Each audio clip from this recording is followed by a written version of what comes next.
Am I the a-hole stories? Am I the a-hole for telling my sister she's the worst thing to ever happen to me and I hate her even if she's changed/gotten help? I, 31 female, don't like my sister Kate, 37 female. She treated me like crap as kids and it got worse as we got into middle/high school. Around that time, she started drinking/doing Ds. And when she was 17, she ran off to live with her party friends. From then to 22, she only called to ask for money. At 22 she fell off the earth and we didn't hear from her, until at 25 she came home sobbing, looking strung out. She begged for forgiveness and swore to get clean. We felt bad and took her in. For a year she was better. She got a job and was going to the methadone clinic. One day, Mom and I were visiting a family friend 8 hours away, and when we got home, Kate and all her stuff plus anything of value that wasn't nailed down was gone. My laptop, our jewelry, DVDs, DVD players, etc. An hour later Grandpa called and said his water was shut off. We went to check it out and found the cover by the street side water valve open and the meter inside shut off. Luckily, we checked inside before turning it back on because all the copper pipes had been stolen. It was obvious Kate robbed us all and skipped town. We called the cops to report it, but c'est la vie. A year later, our grandpa died, leaving his things to Mom. He also left me some money. Sadly, Mom was a wreck the next 4 years before she passed of a heart attack. She left everything but $150, which she left to Kate, to me. I was destroyed after. If it weren't for my friends, I don't know what would have happened to me. During all this, Kate only called twice. Once a week after Mom died to see if she was left anything. I'll admit I screamed at her, and once a year later to ask for money. I hung up on her. She recently DM'd me, and apologized for how she'd acted before/after Mom passed. Then she told me she hit rock bottom after our last call, and OD'd and died for 3 minutes before being revived. She said it motivated her to get clean and stay clean in the years since. She wrote how she wanted to make things right between us, and she didn't want to lose her last family member. I understand addiction is terrible, and just because you're an addict it doesn't make you evil/bad, and they deserve second chances too.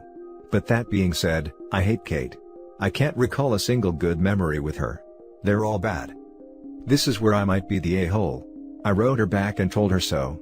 I said I'd sent her the money Mom left her, but I wanted her out of my life.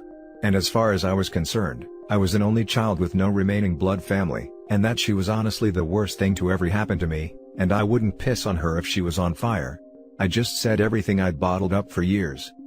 My friends said I was too harsh and could regret not trying to make amends. I could be wrong. Maybe my anger and grief are clouding my judgment. I know people change, and maybe I should be giving her another chance. So, am I the a-hole? Now for the top comments. Not the a-hole. It's great that Kate seems to be turning her life around. That doesn't mean you are obligated to forgive her or let her back into your life. I suggest you learn how to let go of your anger towards her for your own sake, but you don't owe her anything.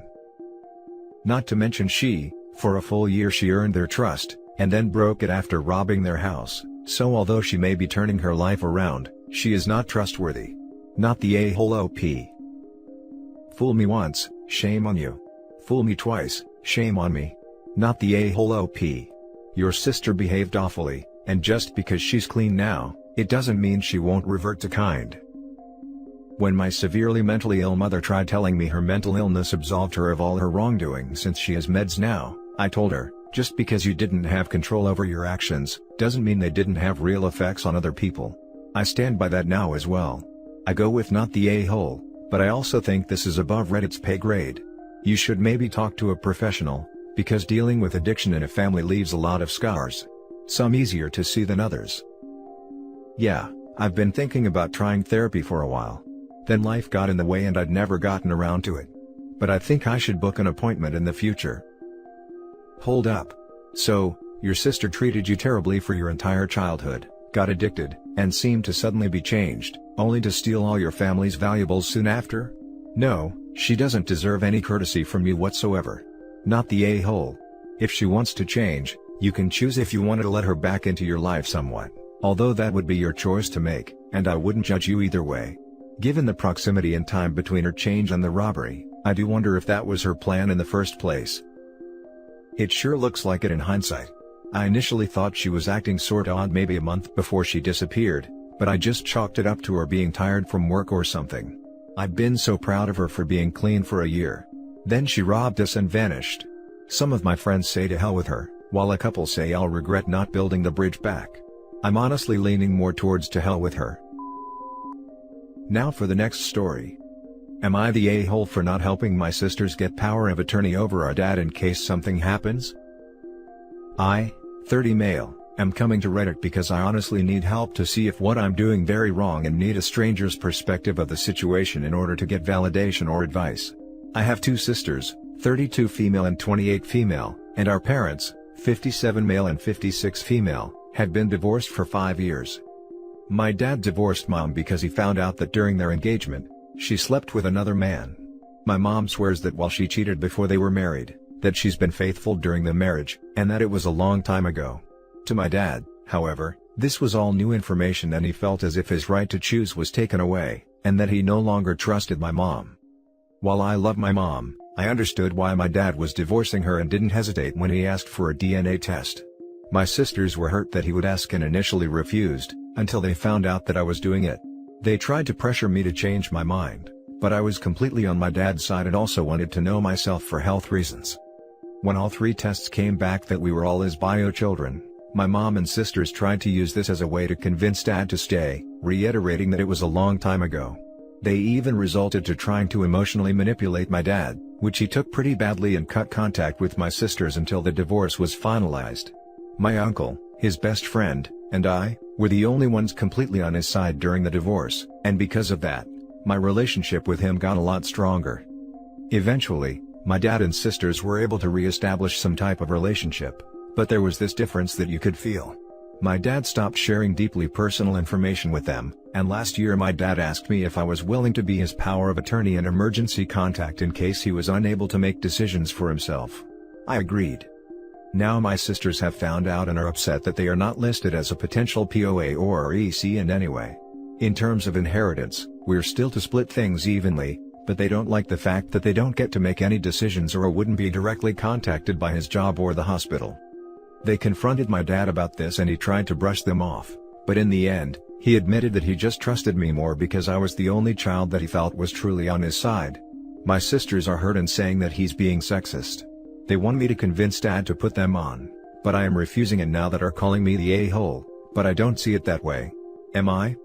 Edit to add, in order to keep myself to writing the same thing over and over, I'm just gonna say this. 1. I am the sole POA for everything for my dad, but if anything were to happen to me there is a line of succession, me, my uncle, dad's younger brother, my uncle's sons, older first and then the younger, and then my dad's goddaughter.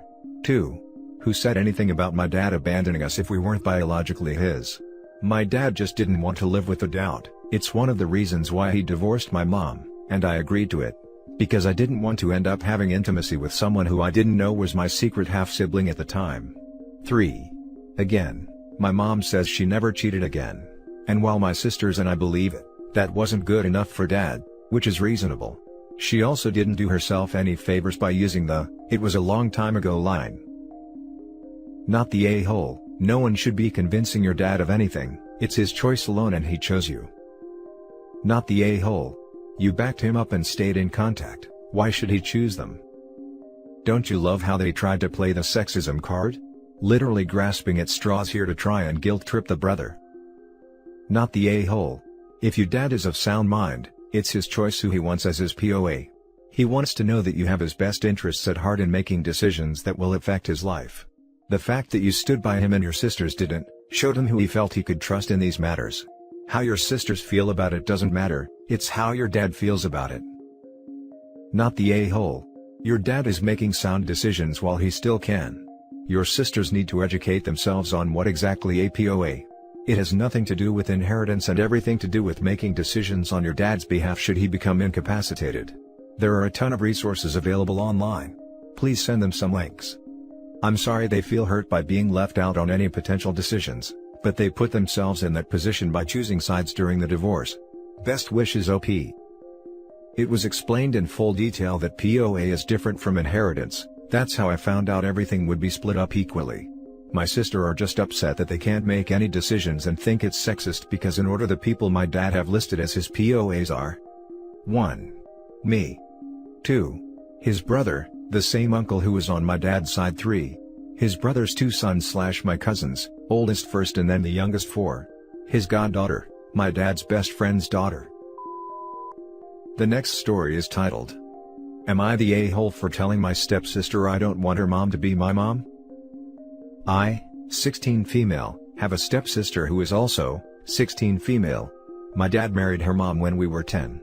She lost her dad when she was a baby. I lost my mom 13 months before my dad got remarried. So while she was excited to finally have a dad figure, and she called him dad so damn fast, before they were even married, which was crazy to me, but I also kind of get, I had no interest in making her mom my mom. Still don't. To me she will never be mom. Stepmom is fine. But to my stepsister, this shattered the nuclear family ideal, and my dad and her mom do not see an issue with that. They have never ever had an issue with her pressuring me to call her mom mom. They actually think it would be a good thing if I started calling her that and we became just a family instead of a step-family. Her bugging me about it has become the sole reason I honestly hate spending any time with her. She's like a damn 5-year-old when she brings it up. She acts like she's years younger than me when she's not. And you know the way kids will pester you about stuff? That's her with this, for damn sure. And she talks about how she wants a family and how she deserves a regular family, and she hates how I remind her that we're not. So, she was sick with the flu recently and I was doing remote learning, and she used being sick as an excuse to basically bring it up constantly all that day. She said I couldn't say no since she was sick, and to call her mom my mom and how she's basically my mom now anyway. My dad told me to leave her alone since she was sick. But after a while I lost it. I told her she was so annoying and that I did not care what she wanted, because I did not want her mom to be my mom. And I would never want her mom to be my mom. And her feelings didn't get to decide how I feel. I told her she needed to grow up and stop acting like people owe her something. She got really upset, cried and everything, and then I was grounded for 2 weeks for making her cry and being rude to her. I fought it because I think what she's been doing for the last 6 years is pretty damn rude, but that did not fly with them. So what do you guys think? Am I the a-hole? Now for the top comments. Not the a-hole. The stepsister was way over the line, and your dad is a major a-hole for not supporting you. I'm really sorry you are in this position, OP. Unsurprising, given that he got married barely a year after his late wife passed. It seems to be a trend of widowed guys marrying quickly, then being shocked when their kids don't call the new woman mom. Her feelings didn't get to decide how I feel. Preach. Crochet it on a blanket and give it to all of them for Christmas. All of this is toxic as hell. Her obsession is not healthy, and rather than trying to mitigate it, for both of your sakes, the adults in this situation are making it worse. Honestly, I'd wager that your dad and stepmom put her up to this years ago. Made a super big deal of you all becoming a family and encouraged her to encourage you to get with their program. And she's just been doing what she was coached to do. It is sickening. Do you have other adults in your life that you can talk to about this? Because it isn't right.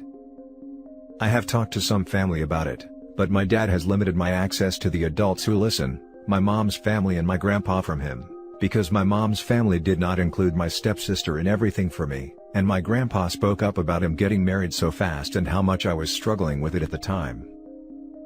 Okay, well that is the biggest reddest flag a father could fly. You need to contact them independently of him. You're 16 and have an internet connection, you can figure this out, and get them more involved. Cutting you off from people who would advocate for you is troubling as hell. I mean, that's how I keep in touch with him, but there is really nothing they can do. He doesn't want to listen to them. Now for the last story. Am I the a-hole when my siblings and I continued a Thanksgiving tradition our older half-brother wasn't a part of? My older brother was born when our dad was married to his first wife. She moved into a different state before my siblings and I were born. Due to how my dad's divorce agreement was, my brother spent every Thanksgiving with his mother and every Christmas with us. His mother is Jewish. Our brother very clearly resented us and wasn't very nice to my siblings and I, but our parents put us in family counseling, without our brother, and we grew up sort of understanding his resentment and generally stayed away. Starting 7 years ago, my siblings had a pretty stupid tradition of dressing up like our dad for Thanksgiving. We find out what he's wearing that morning and try to wear outfits that match it as closely as possible. It's dumb but fun, and we love doing it. We did the same this year. But what we didn't know was that our brother planned a surprise visit for Thanksgiving. So ignoring the fact that there is a pandemic, and that traveling between states and from college no less is a bad idea, Our brother was welcomed happily. But he got pissed in like 5 minutes of getting here, because he'd just heard about this tradition and said it was an attempt to exclude him. He demanded that all of us change since he didn't have the clothes to participate. This pushed my sister over the edge and it became one big argument involving all the siblings. Harsh things were said. We told him how he was incredibly horrible towards us. And we refused to change. In the end, he made my dad drive him back to college in a nearly 5-hour drive one way on Thanksgiving. We ate an awkward dinner without our dad, while still dressed like him. My dad is now dealing with a lot of stress because my brother is blaming all of this on him. He makes my dad drive down just to see him and no longer wants to come to our house. I feel guilty that my dad ended up getting punished. Am I, or are we the a-holes? Not the a-hole, you didn't know your half-brother would turn up. You are not psychic so could not give him a heads up. I can see him feeling left out, but his reaction was wrong. Although if it was that important for him to be included, he could have even borrowed some of your dad's clothes instead of ruining your dad's, and your Thanksgiving. Carry on with your fun traditions, do what makes you happy. Sadly at this point, the tradition might be done. It's not going to be some stupid funny thing anymore. We did try to find some clothes for him but we couldn't find anything. Start dressing like your mom then. Keep it going. Don't let sour grapes ruin a fun tradition. Not the a-hole for the initial dressing as your dad because it's a tradition. You couldn't warn him if you didn't know he was coming but info what harsh things did you say to him? Basically, how he's always treated us like crap and that the world doesn't revolve around him. I personally called him selfish and a child. That actually doesn't sound very harsh considering how selfish and childish he was acting. And that sounds like a very fun tradition you guys have.